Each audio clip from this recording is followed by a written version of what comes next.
كيف فضلنا بعضهم على بعض وللآخرة أكبر درجات وأكبر تفضيلا لا تجعل مع الله إلها آخر فتقعد مذموما مخذولا وقضى ربك ألا تعبدوا إلا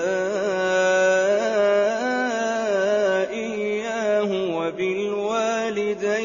إحسانا إما يبلغن عندك الكبر أحدهما أو كلاهما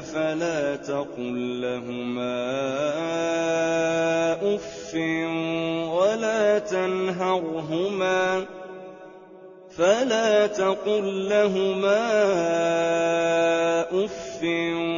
ولا تنهرهما وقل لهما قولا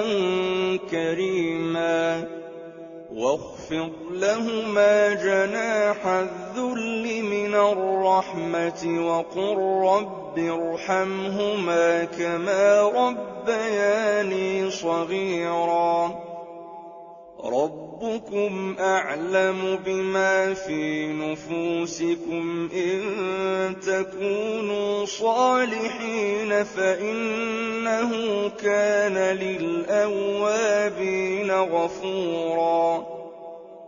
وآت ذا القربى حقه